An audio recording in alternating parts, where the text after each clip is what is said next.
I'd like to call to order the Tuesday, December 11th, 2018 Edina Park and Recreation Commission meeting. Janet, could you do a roll call, please? Certainly. Commissioner Osborne? Here. Commissioner Anderson? Here. Commissioner Miller? Here. Commissioner Nelson? Here. Commissioner Good? Here.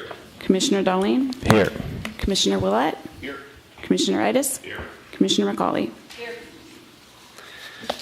Okay, we have in front of us a meeting agenda. Any inputs, changes to the meeting agenda to note? Hearing none, could I have a motion to approve? So moved. Second. All in favor? Aye. Aye. Opposed? Passed. Minutes from our Tuesday, November 13th, 2018 meeting. We have that in our packet as well. Could I have a motion to approve our meetings or minutes from last month? Is there a second? Second. Any inputs, changes, comments on last month's minutes? They all look okay? All in favor? Aye. Aye. Opposed? Passed.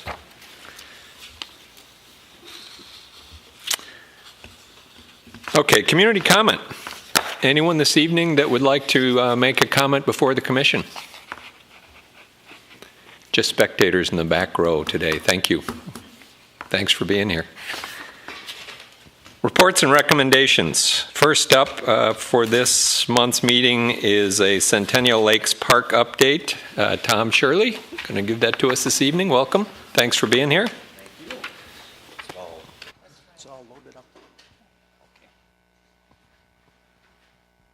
Test, test. All set.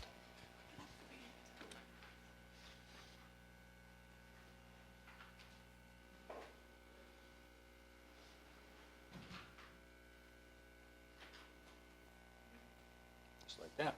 Thank you. Well, good evening.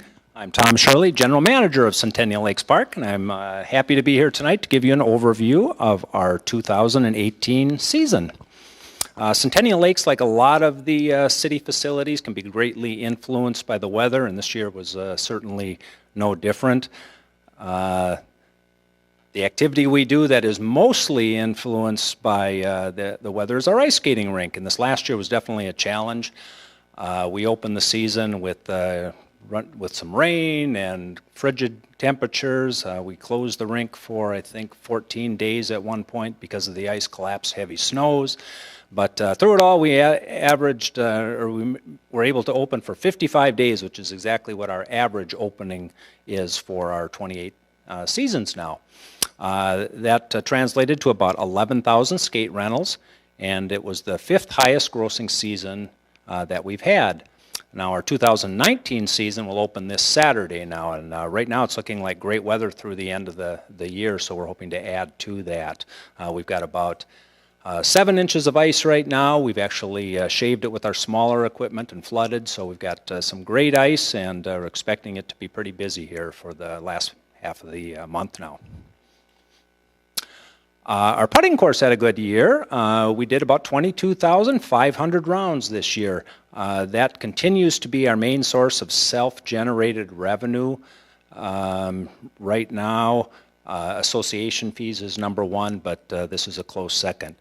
We did have to close early this year because of our pedestrian bridge replacement project.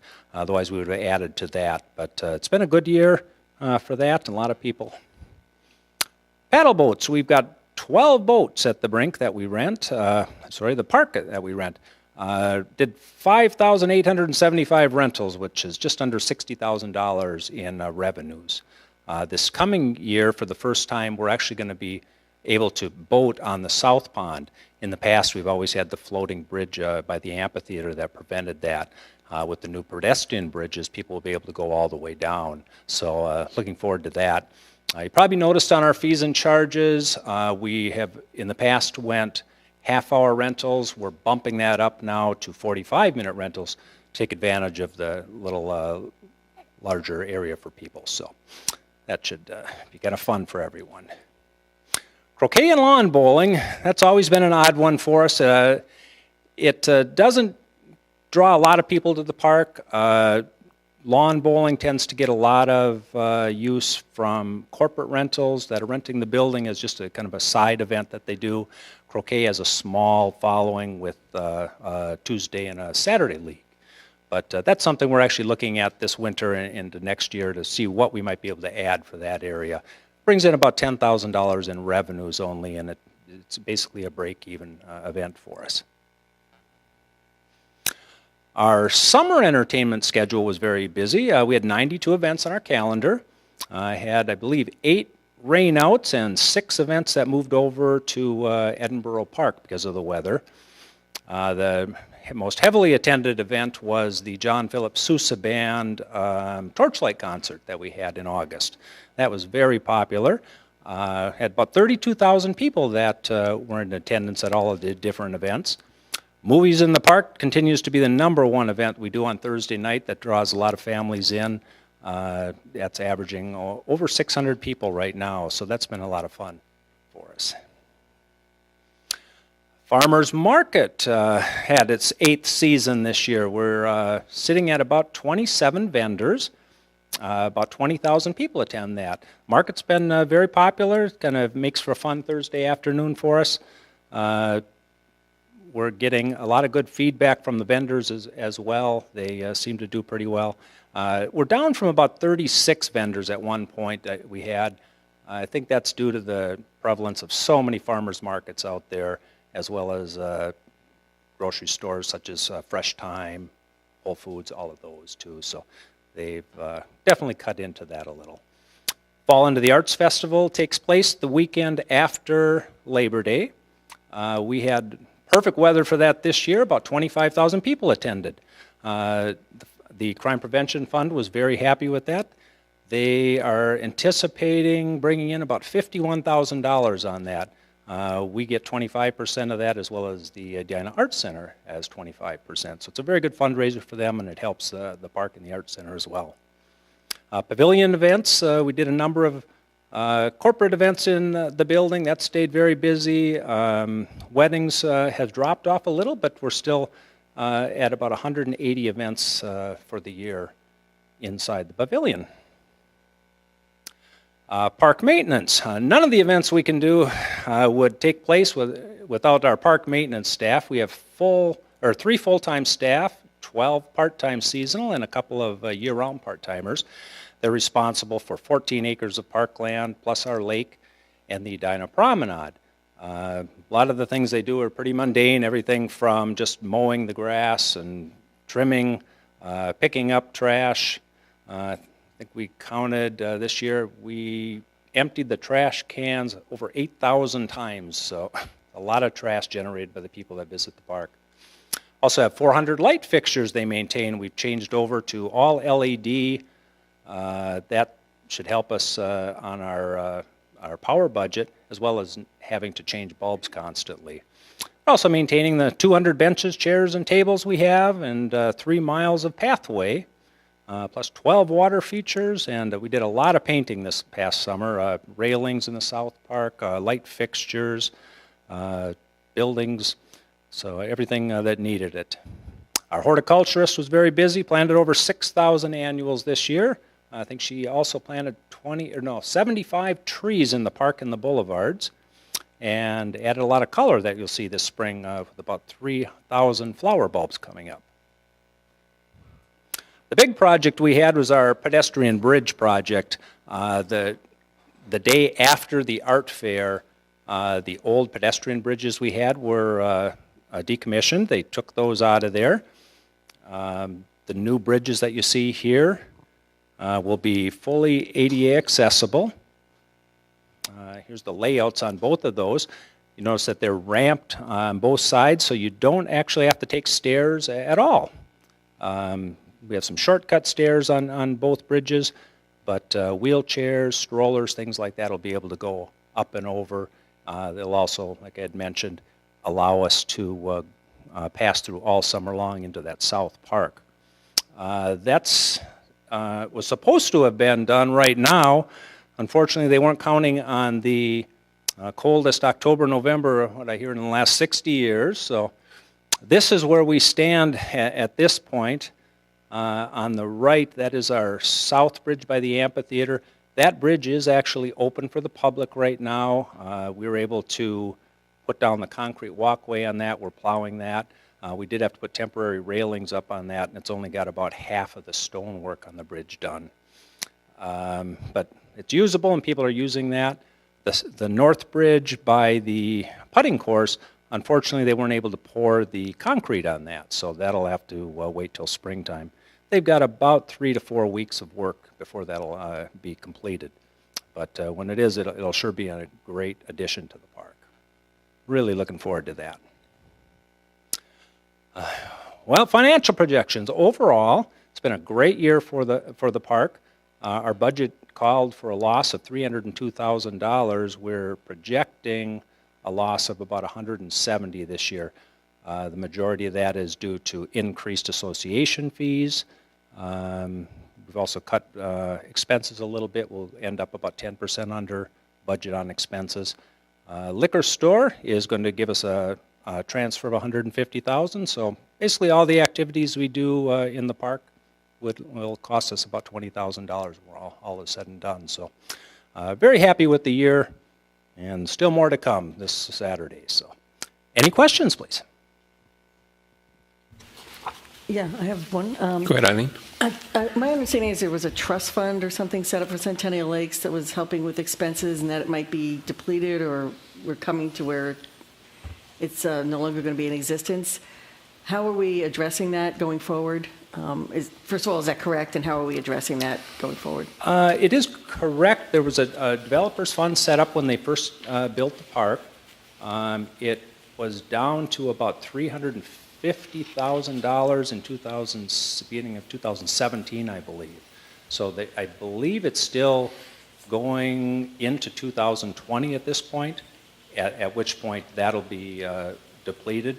And so like the $20,000 loss for this year, that comes out of that developers fund.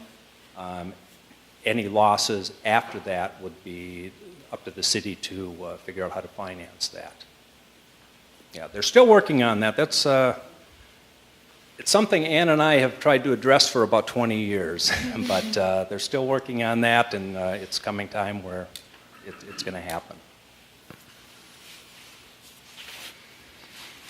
Any other questions for Tom? Mike? So, Tom, Yes. Going off that then, is there a financial projection where you guys become break even or profitable? No, unfortunately, Centennial Lakes wasn't really built that way, with everything being free, and it's definitely a high maintenance park. Right now, it's supposed to cost us about $300,000 a year. That's also with the association fees that we're currently getting. If we can stay at that 300 range for the next decade or so, I think that it's going to be a challenge, to be honest. When those association fees go away, it's going to be much more of a challenge. I mean, at that point, you're looking at a loss of $700,000 to $800,000. Who's paying these association fees? All the members that are around the lake there, they have 40-year contracts that they will pay association fees to the maintenance of the park. Yeah, it's per agreement, but those are 40-year contracts. I think there's one group in the Village Homes, I believe, that's petitioned to have those eliminated. There's a clause in their contracts that after 30 years they can petition council to drop the fees. And they are the first ones that will come due for the 30 years. I think it's 2020, and they've just petitioned recently for that. So the council will listen to that and make their decision, I guess. But we need the money, obviously.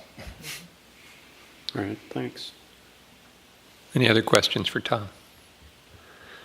Tom, I've got one other. You said 3 miles of trails, I believe, yes. You're upkeeping. Is that just walking trails around it, or is that the promenade space? That's What the does that account promenade for? as well. We take care of the 1.5 miles around the lake, and then it's a 3/4 mile trail on the promenade, both the walking and then again the bike trail. Okay. So we'll maintain all of that, and we plow it in the winter and everything.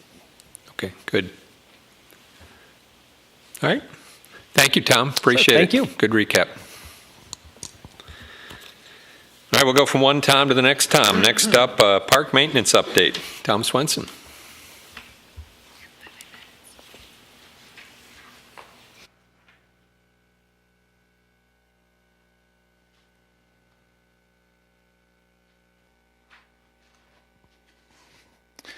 All right, so I'm here just to give a brief overview of park maintenance, since it sounds like you haven't been brought up to speed for a while. So, park maintenance staff, we have 16 full-time staff members, and we have a lot of longevity and history in our department. We have an average of 17 years experience through those staff people. And we have 4 staff members that have over 30 years experience with Edina Parks.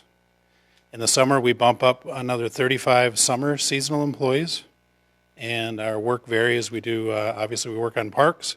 We help enterprise facilities. We do a lot of roadway mowing, a lot of snow removal in parking lots, and a lot of tree maintenance.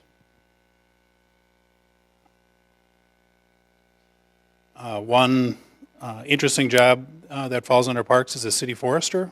He obviously monitors the trees throughout the city, but along with that duty, he works with the building department for monitoring our tree preservation ordinance. So if there's a tear down home, our city forester is in charge of making sure the ordinance is followed and the trees that are outside of the actual construction of the home are preserved. So he works a fair amount of time with the building department, approving plans for that.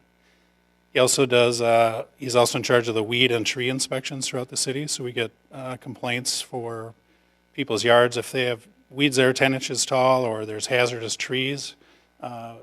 He dispatches some seasonal people that will inspect those areas.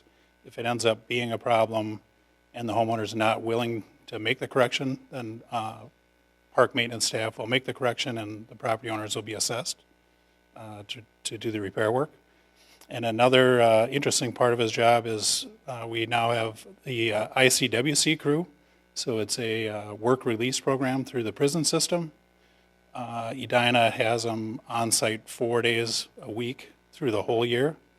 And Luther is really the lead for the Parks Department. And that picture just shows an area near Highland Park to the east of the warming shelter. Just clearing buckthorn, clearing up dead debris, handling the jobs that are really the worst jobs in the city, wading through mud to clear drains. You can see there's a drain in that picture that they were working on. Obviously, this time of year, we're all about flooding rinks, trying to get things ready. This season, we have 11 rinks available because Arden Park is closed. There's no water source for Arden Park this year.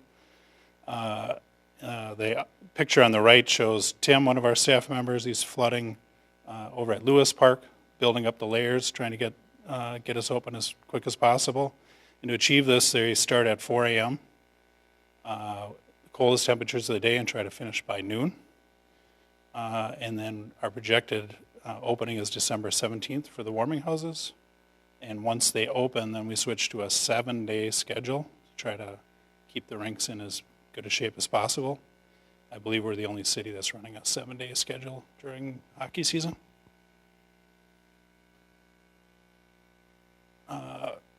One thing I found interesting when I started in this department was the vast areas of turf that is maintained by the Parks Department. Roadways, islands, just out of the way little parcels, to the point where really you're learning from history, from the past guy that was mowing, to figure out where all these parcels are, because there's so many little pieces. So that map is trying to show how we're mapping out these areas to try to identify them and learn why we're mowing them and if we should keep mowing them. Along with that, this next season we're going to use technology to help solve this problem. So the city Public Works Department uses GPS location devices in their trucks. We're going to add some to the mowers. So when the mower turns on the blades to mow the grass, at that point it'll start logging exactly where that mower is in the city of Edina. So we can really track down exactly what what areas we're mowing and if we should continue mowing those or if we should convert some of them to natural habitat areas for pollinators and other uses. And that would help us save fuel, and we could then divert some of those resources back into the park system rather than on these outlots or small areas. This was a fall project the guys did, Highland hockey rink. The wooden boards, we replace those in-house. We tear them completely out, rebuild them back to brand new. Our typical rotation of the schedule is every 15 years. So the picture on the right just shows them in process after the boards have been torn out. They're framing it up, and then the bottom one is the brand new boards at Highland Hockey Rink. Next year we'll be doing Arden Park along with that project, so that rink will open up as brand new. And then there's just a few random work plan items I thought would be of interest. So the weed inspection program that I mentioned earlier that Luther's handling. This year we had a few assessments that people didn't agree with, and we didn't have very solid proof on how to show that we did the work, the before and after. So we're going to implement some data collection, probably through a custom app that we're going to build. So we'll take a picture to prove that before we got there, the weeds were taller than 10 inches, and after they're mowed, so we can actually enforce the assessments. And then another part we're going to try to update is the related to that tree removal ordinance. So the emerald ash borer is in Edina. We want as many ash trees to be removed in Edina as possible. In a few years, it's going to become quite a problem. So we're going to try to update the ordinance so if you're rebuilding a home in Edina, you'd be allowed to remove the ash trees without worrying about the ordinance. So we can try to remove as many of these hazard trees before they become a problem. And along with this, a side note, our enterprise facilities, so my staff has all gone through salt training. So we minimize the amount of salt we use in the winter on trails, try to keep them safe, but don't over pollute the area by putting down too much salt. So this year, we're going to have all of our enterprise facility staff go through the same training. It's put on through the watershed district. Try to reduce our salt use really throughout the parks, not just the parks I maintain. And then there's been some discussion, a lot of questions about the Three Rivers Trail. So this picture shows, obviously the snow has been cleared on the trail. So Three Rivers Parks District has hired a contractor that will remove the snow on their trail anytime the snow exceeds 1 inch. So it's a 1 inch trigger in their contract.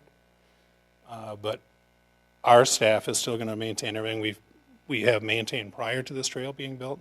So if you're used to walking the loop at Bredesen, we have a lower threshold. We'll plow pretty much anytime it's plowable snow. So Bredesen Trail is very popular, so we want to make sure we clear that on a regular basis. So we'll continue to do that. That's the end, except for questions. Do you have any questions? Questions for Tom? Yeah, I have one on Eileen? that. You mentioned the tree ordinance, and I'm just wondering if you could walk us through or talk a little bit about how that's enforced. If somebody does do a tear down or something like that, what is the procedure?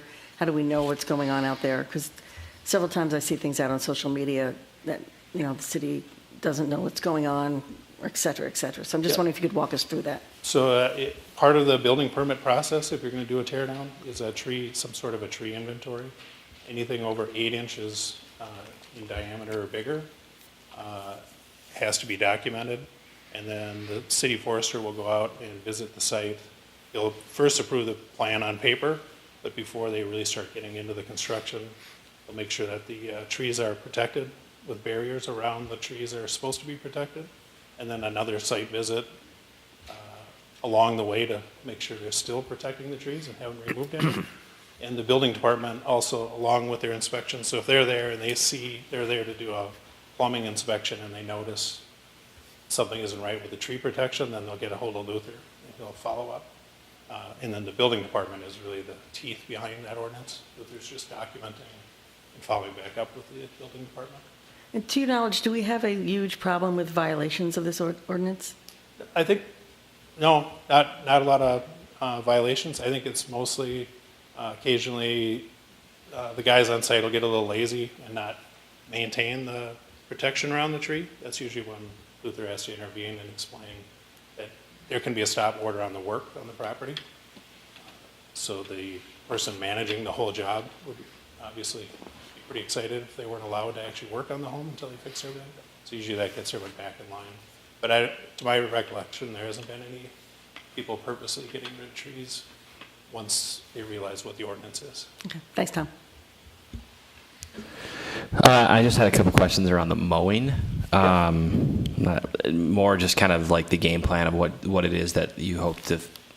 Is the idea to add this GPS to figure out some sort of prioritization schedule to find out if should be mowing things, shouldn't be mowing things, and then potentially increase some frequency in some areas where we're seeing a high density usage of a facility because of recreational sports and those types of things? Yeah, exactly. So the goal would be reduce mowing and frequency of mowing in out-of-way areas. In fact, try to find some areas that we can convert to no-mow areas where they'd be pollinator friendly, and put a lot of that time back into the high-use parks, the sports fields, and the areas that need to be mowed more frequently. And the system would also allow us to track, obviously, when it was mowed. So I'm hoping through this mapping system we'll be able to target how frequently was a sports field mowed, how frequently was this road ditch mowed, and try to adjust those formulas to focus more energy back on the sports fields. And then how much do the athletic boards have in terms of requesting mowing, if you will? I think of baseball, soccer, lacrosse, those types of places. Are they able to indicate their desired frequency and those types of things? And if so, are you working with them as you're putting together this plan? Yeah, so a lot of the feedback will come back through Tiffany. If there's scheduled events on the weekend, a tournament and things like that will increase frequency. We do obviously take complaints sometimes. If people think the grass is too long, we react accordingly. But the goal is to mow sports turf more frequently. Can I ask a question when you were talking about snow removal from like a Bredesen Park, where you have shared trails, so you have some Three Rivers and then you have some Edina. And so am I hearing that you'll have part of the trail all shoveled and then the Three Rivers part will be less shoveled? Is that kind of how that will work? So their trail is linear really through the city. I was trying to describe the loop at Bredesen. Yeah, we're going to do the complete loop, even though regardless of even that wooden trail. Though we're crossing into their work area. Yeah, because I want to make sure our level of service doesn't diminish just because they're coming in on a new contract. Okay. So our level of service will stay the same, plus the added benefit of having that linear trail allowed. Thank you. Thank you. On the subject of the emerald ash borer removal and the removal of the ash trees, does the city have any plans for some sort of replacement program for those trees that would be removed?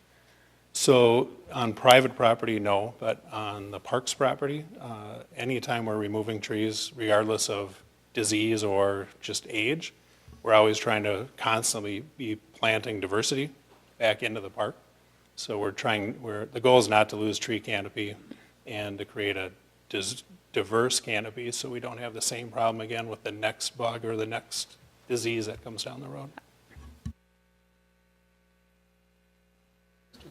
I was just going to say thank you real quick. I feel like this summer I've noticed more than any other time that I've really seen that they've done a lot of work in terms of trimming the trees back on areas that were unsafe, that you couldn't see around.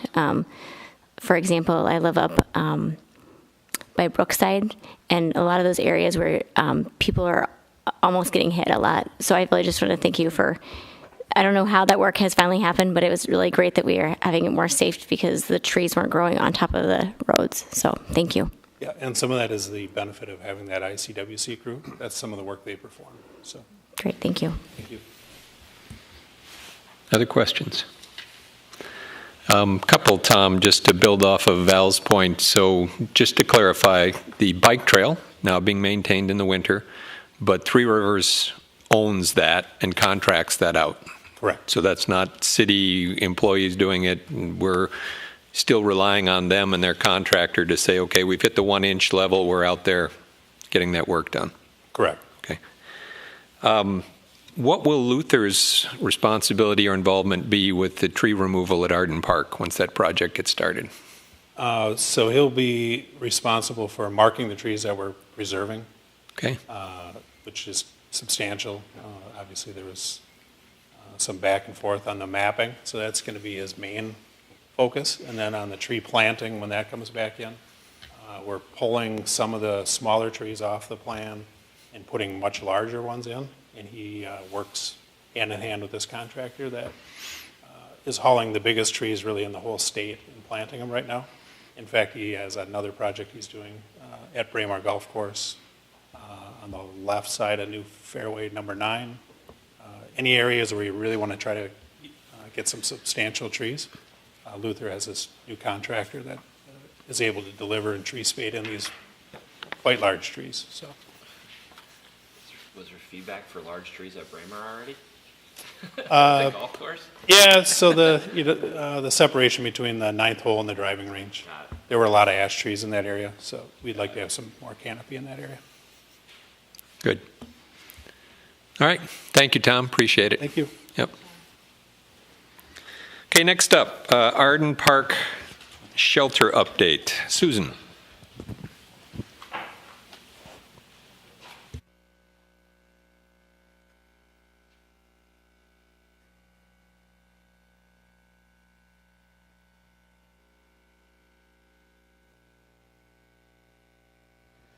Right. So we would like to provide the commission with a brief update on Arden Park and specifically the next steps for the shelter building.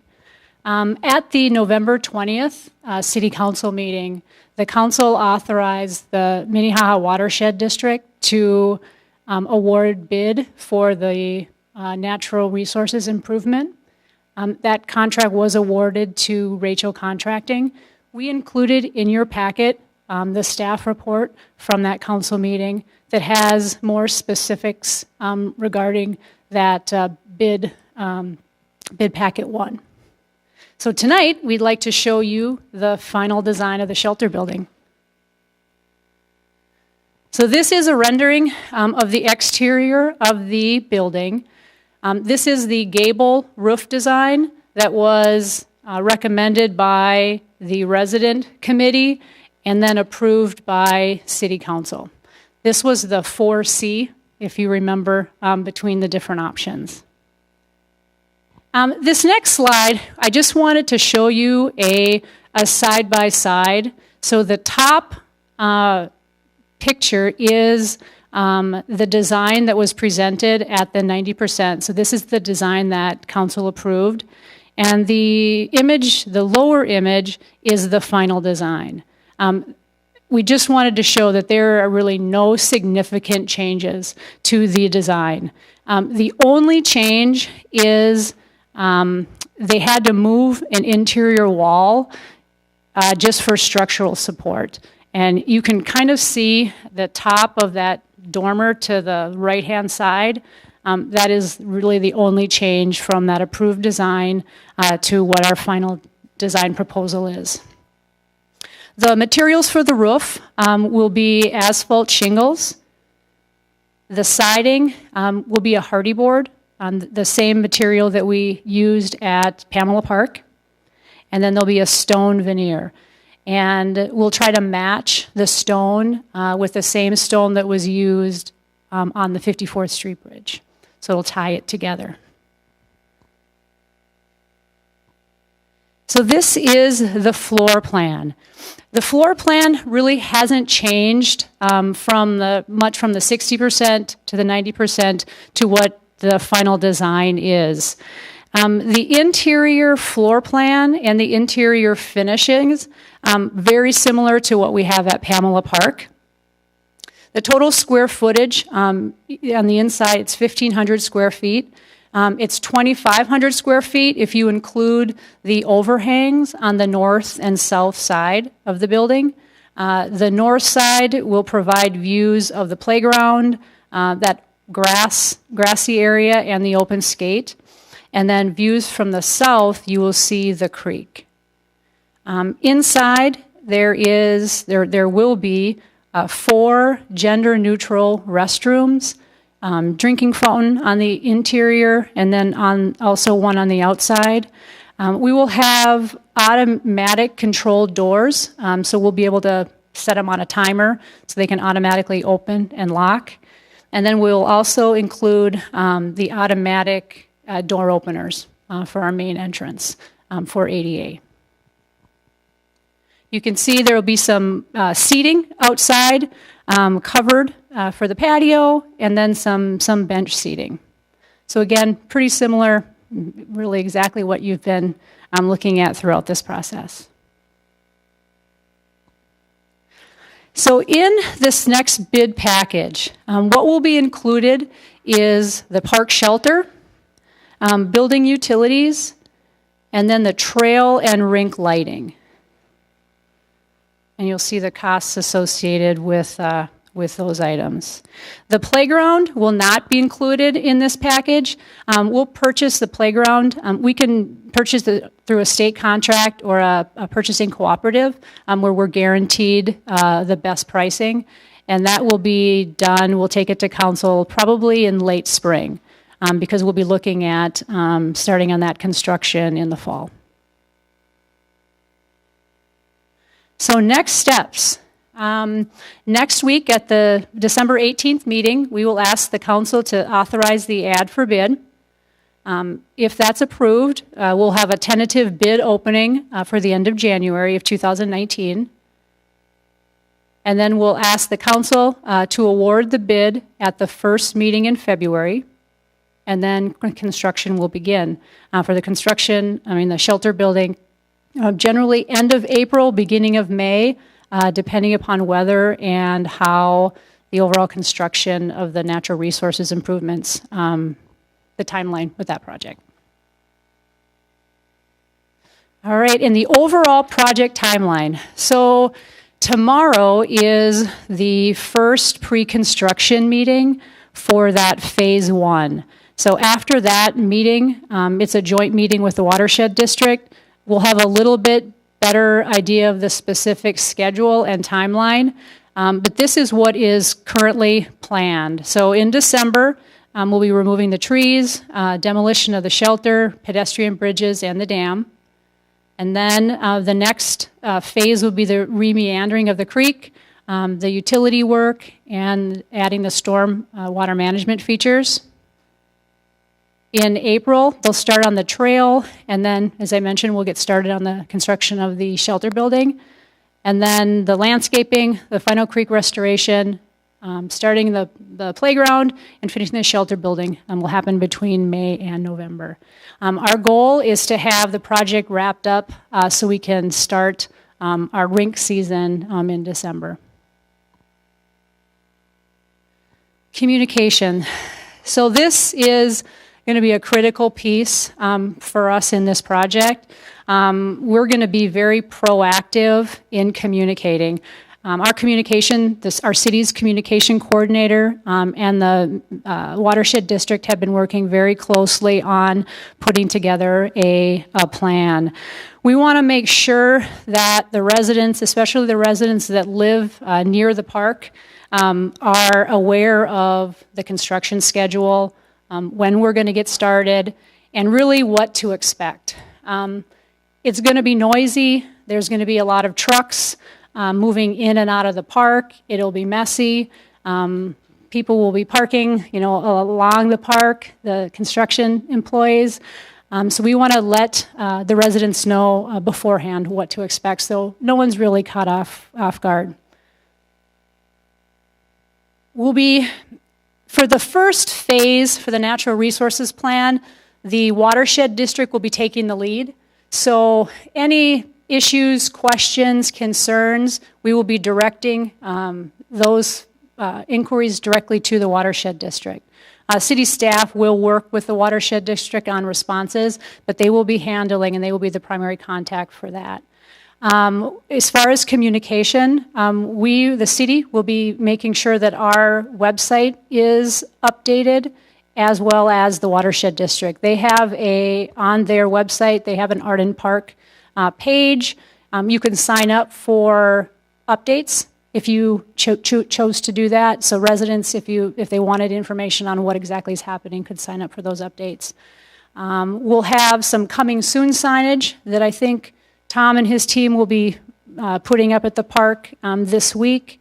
There'll be a press release that goes out the beginning of next week that again kind of outlines the project, lets people kind of know what to expect, and then we'll be doing some email blasts. We'll be sending those directly to the Arden close neighborhood. I think the Minnehaha Woods area is the other area that we have been communicating with. So we realize that the communication is going to be really important as we get started with this project.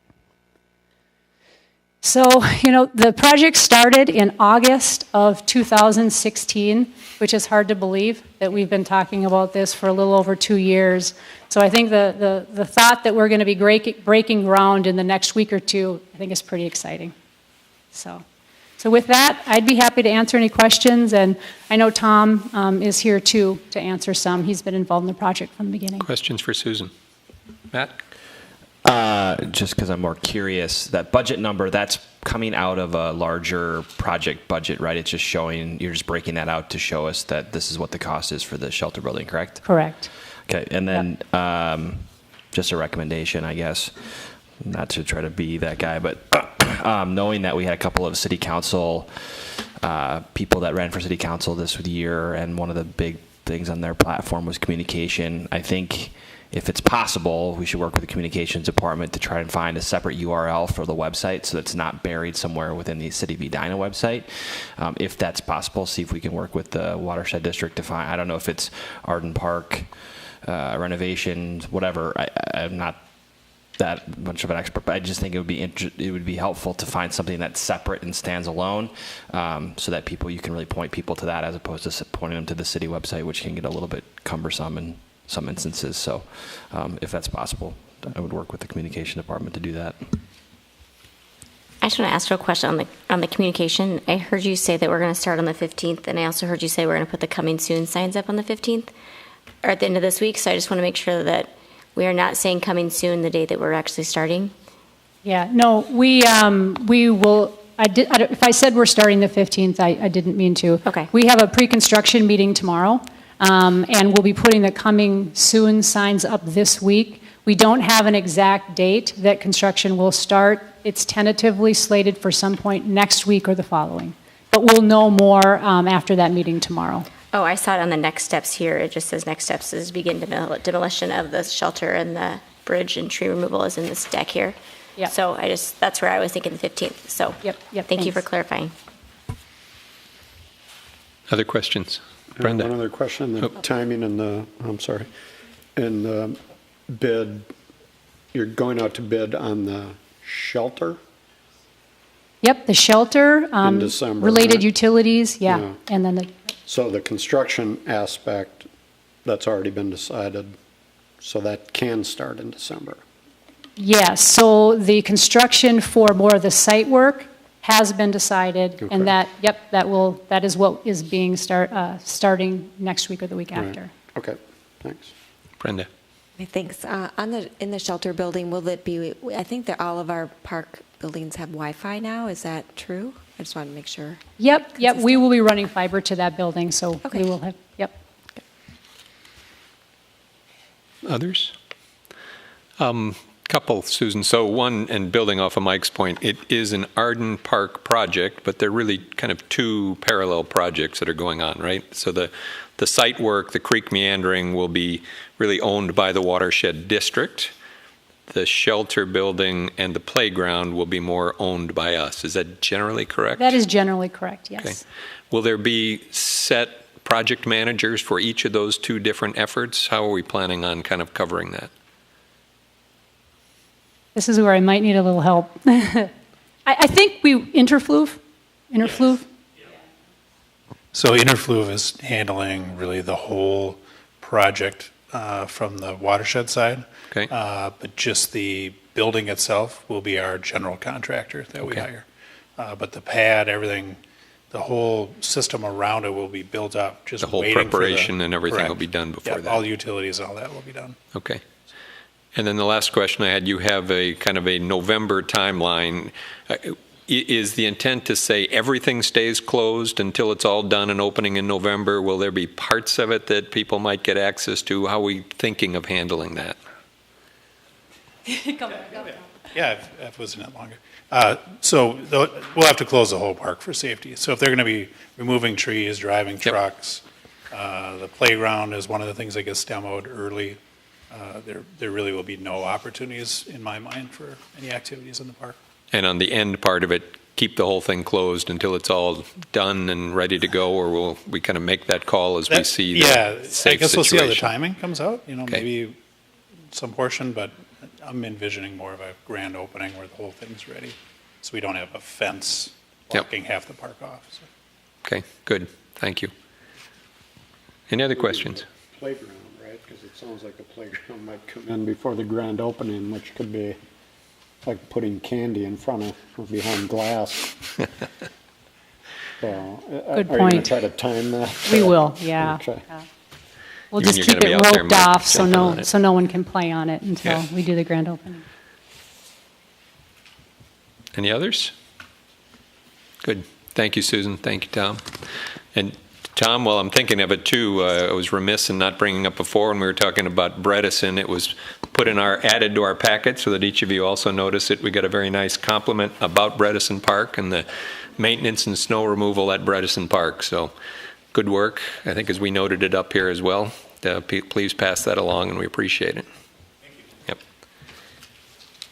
Sorry, question. Hey, Tom, are you seeing anybody, since we took those turnstiles out at Bredesen, are you seeing anybody using that nature trail, even though it's not a plowed trail? I mean, obviously there. I can speak really loud. So wintertime, really in the grass trail, not so much. There's no snow really this year though, so people are still using it. But summertime, we had a lot of really positive feedback, just because people were afraid to go in through the turnstiles, believe it or not, because it was a strange setup. So now that they're down, it's welcoming. People are in there. If you don't want to walk on the boardwalk, you could do a continuous loop without going on the boardwalk where the bikes are by going into that grass area. It's been well received. I don't think we've had one complaint since we started that.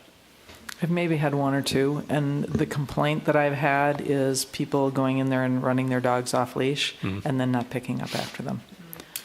But otherwise, in terms of opening it, it's been very, very well received, as Tom mentioned.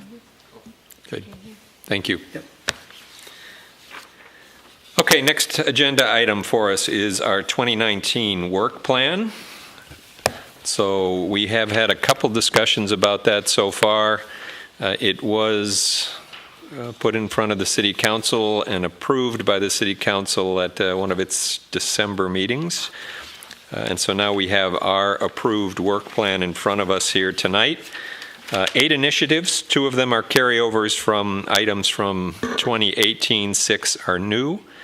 And so I'd just like to review them as well. We have had some names offered up in previous discussions to assign commissioners, so we'll make sure we recapture those tonight. So let's just kind of go through what we have. So initiative number 1 is noted as review and recommend. We are being asked to chair or co-chair a cross-commission committee with the Human Rights and Relations Commission to review the naming of a public facility in the Grandview area, so this broad area here where we sit, after BC and Ellen Yancey.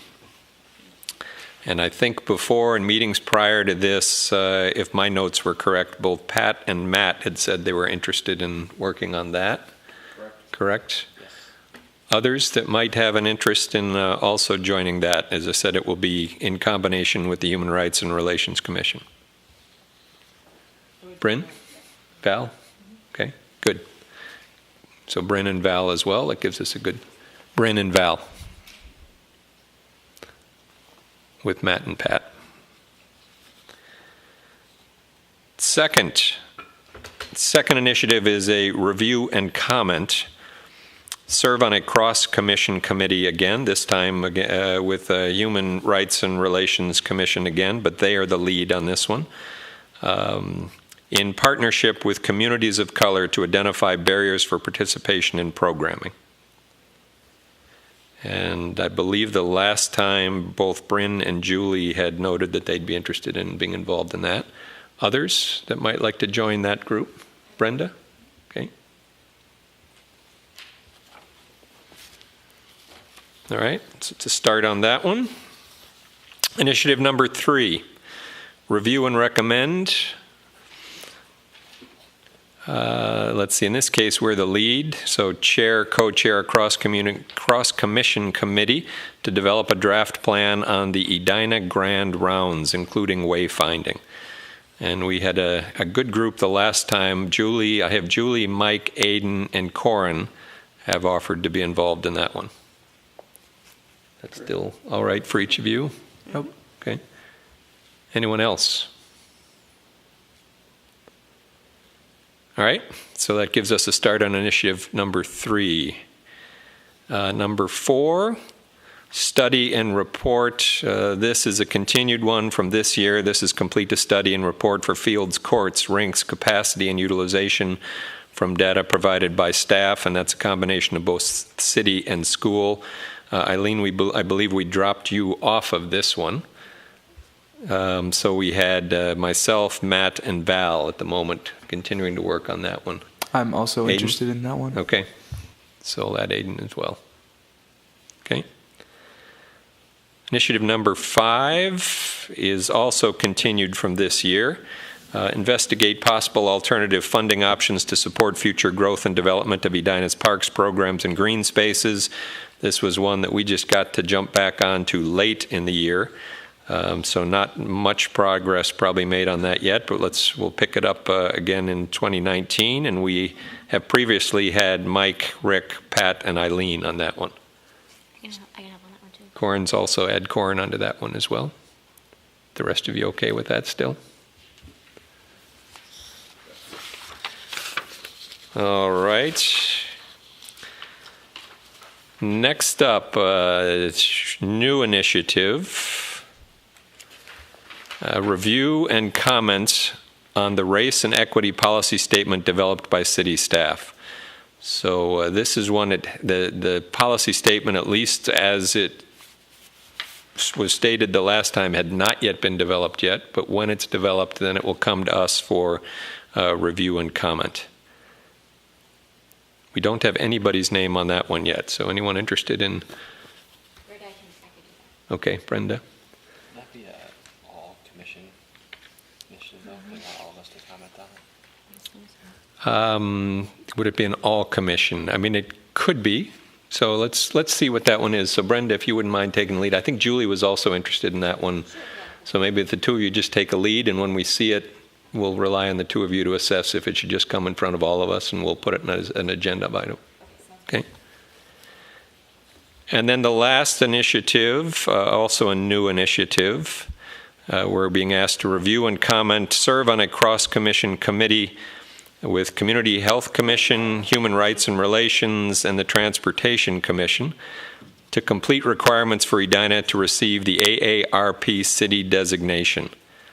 So kind of two parts to this. A complete walk audit toolkit provided by the AARP and October Senior Expo and designation. So this will run all of 2019. So that was a new one that was added from the recommendations that we had. So we're looking for any commission members that might be interested in jumping on that. I can do that one. Corin? Others? Okay, Eileen, thank you. So that gives us a start on these. And Janet, I'll connect with you and put myself on a couple of those others as well where we need it. Okay. Any reactions? I have a question. Comments? Is Arden Corin? no longer, now that it's started, are we no longer having that as an initiative? I'm kind of surprised that we're leaving, that it's completely not on the My list. bias would be, and Ann, you can correct this or add to it, I don't think it would be a work initiative for us, but I think what we could expect to have is project updates Okay. as it moves along during the year. Okay. But I don't think there's much involvement that's needed from us at this point once it's decided, started, funded. Yeah, as long as we can make sure that we have updates on a reoccurring, and I think part of the updates, not only on what's going on, but what communication's going on and what the feedback we're hearing, because I think that this is where you guys can utilize us too as being good partners to how do we also communicate. I mean, I know we've talked many times throughout the years around years because I've been here way too long, but like that we can say like, here are the bullets you guys want us to share out to the community. I think that this is a lot of the heart of Edina and a good chance for us to really be out there as advocates. So the more that we can make sure that's on our plate as we go forward, that we can get those tidbits to share out. So we can be a strong ripple effect on the communication. Absolutely, ripple. Right with the water, with the creek, right? Butterfly, with at least the same consistent message and not our own that we make up on the spot. Right. Okay, good. We did have Fred Richards on our initial recommendation, and you might see in this that the city council has moved that to our parking lot. So we'll have that noted there, and certainly we have had a lot of questions and interest in what's happening at the Fred. Susan noted how long it was from when we started with the first Arden Park meeting. It's even further back when we think about the Fred, so we'll want to continue to kind of keep that up on our list when and if we can get involved in that. If you do, I'm on it. Corin's already putting her name up. The only thing I'd ask for the different team members that we've added to these, if you would, the first time you get together, do two things for me. One would be appoint a chair, somebody that's going to kind of lead that initiative so that we have a contact person that when we do have work updates, because they will be regularly scheduled in our meetings for 2019, someone is there to step up and give an update. And then think about a completion date. We really kind of have empty, void months in our completion date, so it might be helpful for us if we would assess how long do we think this will take, and let's try to hold ourselves to a commitment of a completion date. Okay? All right. Thank you for that. Next up, 2019 park theme. This was an item that came up in our, I believe it was our August meeting when we were at Braemar, about things that we weren't doing as a commission and had an interest in doing. And one of the things that was suggested was that we think about a park theme, and that's park as in our commission theme for the year. And when we brought it up at a previous meeting, the recommendation was let's hold off until we get our full work plan and see if there's some connection with our work plan.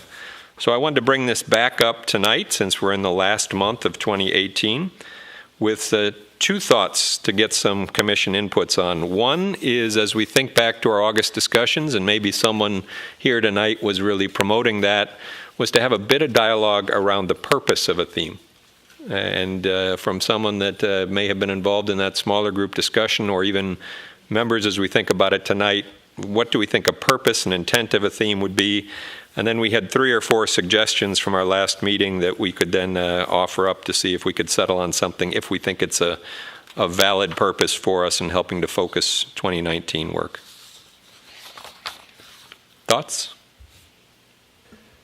I'll start, not because it's mine, but the connectivity, I think probably if you look at the work plan makes even more sense now when you think of connectivity from digital or technology, from a pathway and, the connectivity that the Three River, but then also the connectivity of people.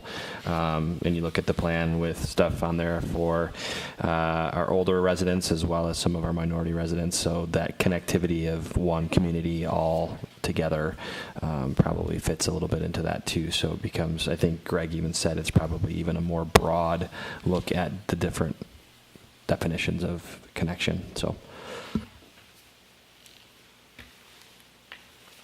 One comment from me is it seems like we've got our work plan and now we're creating a theme around it. I agree that connectivity is great, but I'm wondering, I don't really understand the purpose of the theme. I think we're gonna work towards what we're working towards, so I don't really understand the theme aspect. But if we're gonna have it, That's the one. I think that's a great one. Others?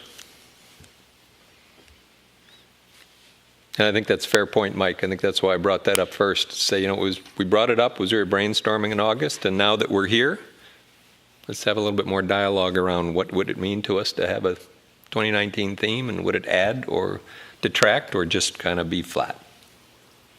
Corin? I guess I would agree. I think that I think it's a good idea, but I think we already have it, and I'm not sure it's going to add any value. I don't know if we're going to be able to check the box any differently by having a slogan or a theme written out. So I don't know that it's, in my opinion, that it's adding any value.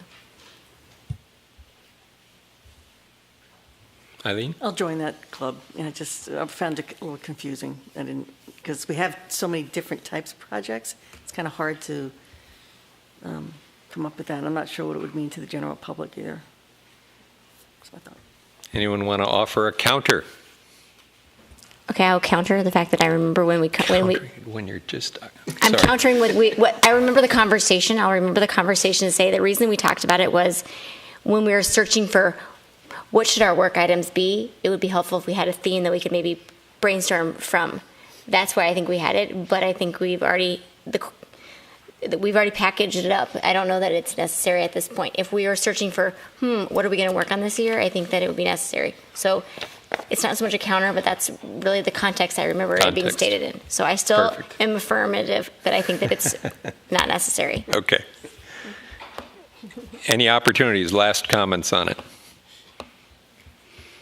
All right. We're going to drop a 2019 theme. I think we do have some consensus around the fact that we do have a lot of effort in connectivity and what's happening there. And the other one I'd offer up as well that we need to push for is funding and the alternative funding model and other ways that we can connect to get more funding into our community around parks and recs. We just have a lot of things going on. And if it's not going to come directly from the city's coffers, we can think of other ways to do it. So, good. Chair and member comments next up. Commissioner comments?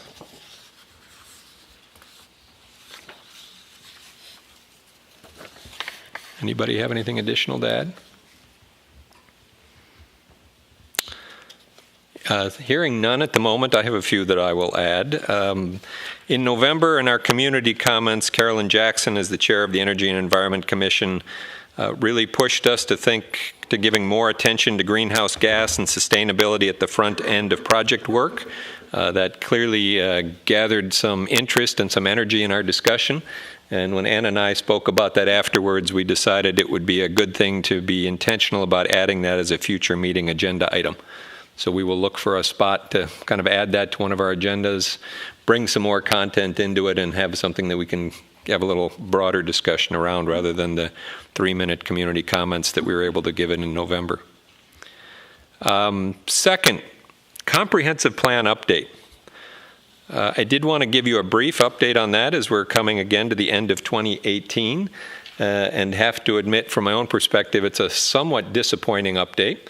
Ann and I found out earlier this month that after we gave our inputs into some consultant work on the plan, it was then passed right on to the Planning Commission. So we did not get an opportunity to review that again and try to make any final edits or little improvements on it, but instead it was moved right onto the Planning Commission and was considered submitted. So at this point, I've raised that issue a little bit with the Planning Commission, but I'm not sure there's a whole heck of a lot we can do about it at this point. It should be on their docket for review here this month and probably move towards public comments early next year.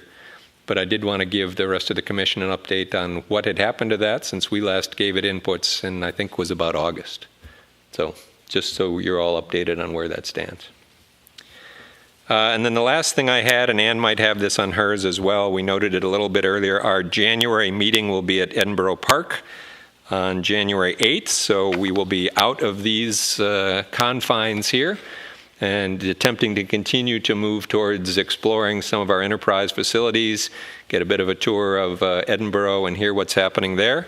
Ann has warned us it might be a little challenging on setting up the meeting and getting it held there, but I have full confidence we'll get it done.